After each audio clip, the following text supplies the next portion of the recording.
Hello everyone, welcome back to my YouTube channel, Just to be official. Ayan mga ka-IDSI, ayan pag-usapan muna natin ang mga bigati ng mga pumunta sa birthday celebration sa ika-17th birthday ni Beyonce.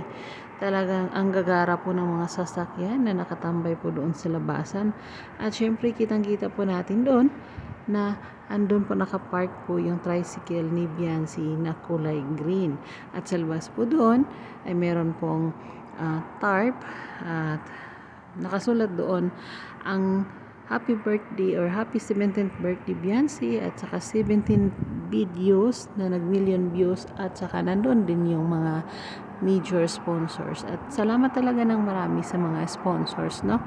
At ayun, successful nga yung nagawang celebration dahil nga po sa mga sponsor at sa lahat ng mga taong sumuporta kay Beyonce at syempre ang Kalingap at ang ama ng Kalingap na si Kuya Bal Santos Matubang. Guys, panoorin niyo po ang upload ni Kalingap Rob. Talagang busog na busog ang mata natin kanina, no? Sa kanyang premiere kasi 1 oras at kalahati po yun.